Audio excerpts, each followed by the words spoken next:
bukan untuk sekedar pemuas hawa nafsu. Sekali saja ilmu ini gagal digunakan, orang yang menggunakan ilmu ini akan terkena penyakit hingga gangguan jiwa. Untuk menguasai ajian pelet jaran goyang diperlukan ritual-ritual khusus, dan tidak mudah dilakukan. Namun, sebagian aliran mengaku telah menyempurnakan ajian ini, agar tidak terlalu bahaya jika digunakan oleh orang yang tidak bertanggung jawab.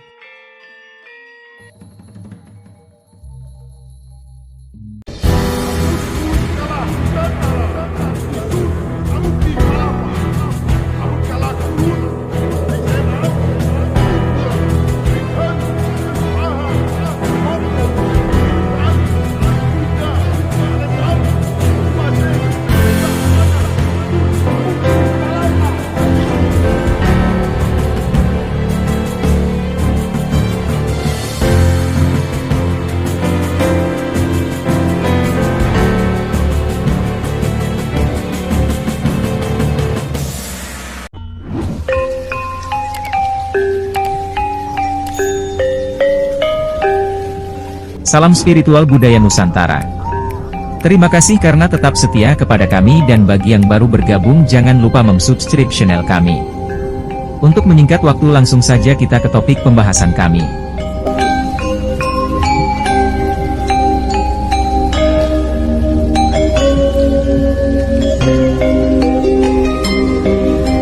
Dari tutur tinular yang kami ketahui, jaran goyang adalah mantra atau ajian pelet tingkat tinggi yang nyaris dikenal oleh seluruh pelosok negeri.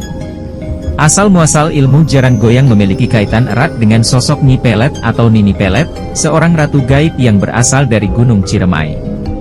Menurut legenda yang beredar di masyarakat, Nyi Pelet sukses memperoleh kitab asmara ini dari Ki Buyut Manguntapa, seorang tokoh penting penganut aliran putih dari Kesultanan Cirebon. Lewat kesaktian ilmu jaran goyang yang ia miliki, beberapa raja Jawa terpikat akan kecantikan Nyi Pelet. Bahkan, Nyi Pelet disebut menggaet tubuh para lelaki boneka tidurnya.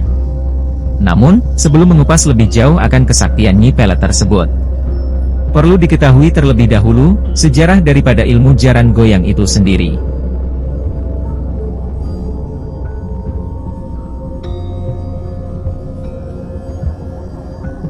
Dalam kisah yang telah dituturkan turun-temurun oleh orang Jawa terdahulu, jaran goyang berawal dari cerita Raden Kumbayana atau Resi Duma, seorang guru tata pemerintahan, sastra, serta ahli olah senjata.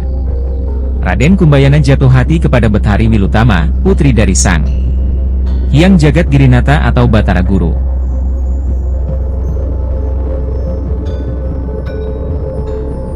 Namun, rasa cinta Raden Kumbayana rupanya tidak direstui oleh Batara Guru. Tidak ingin menyerah, Kumbayana malah semakin nekat untuk mendapatkan hati wanita pujaannya tersebut. Hingga akhirnya, Batara Guru murka dan mengutuk Raden Kumbayana menjadi seekor kuda sembrani atau kuda bersayap.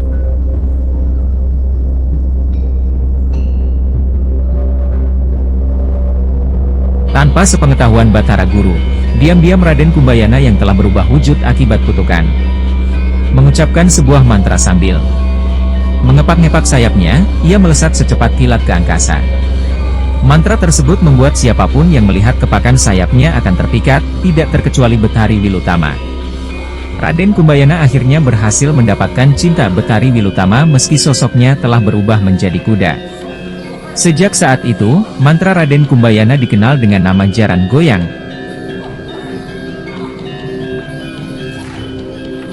Jaran yang berarti kuda dalam bahasa Jawa, dan goyang adalah gerak kepakan sayap dari kuda sembrani.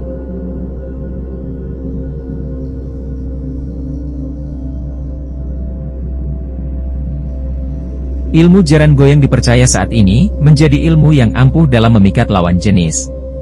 Mantra asli dari jaran goyang sejatinya diucapkan dalam bahasa Jawa. Namun, ada pula aliran supranatural lainnya yang telah merubahnya dengan sentuhan unsur Islam dalam ucapannya.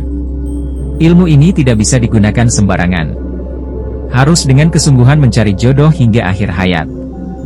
Bukan untuk sekedar pemuas hawa nafsu.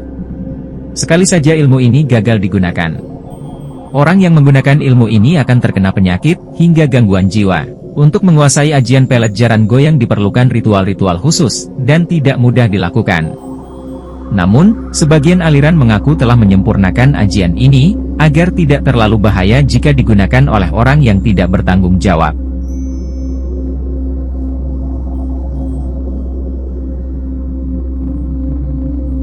Jika seseorang terkena pelet jaran goyang, akan timbul perasaan di dalam dirinya seperti rindu ingin bertemu, dan mengalami hasrat birahi yang tak tertahankan.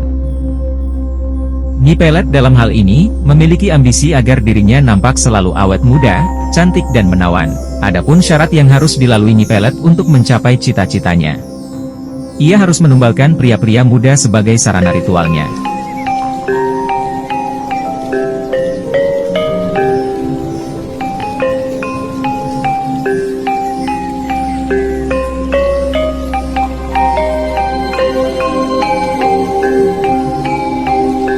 Sekian apa yang bisa kami sampaikan dan kami harap dapat bermanfaat menambah hasanah ilmu pengetahuan kita tentang spiritual budaya kita. Apabila adanya kekeliruan atau kesalahan, itu dikarenakan keterbatasan ilmu pengetahuan kami. Sampai jumpa di kesempatan berikutnya.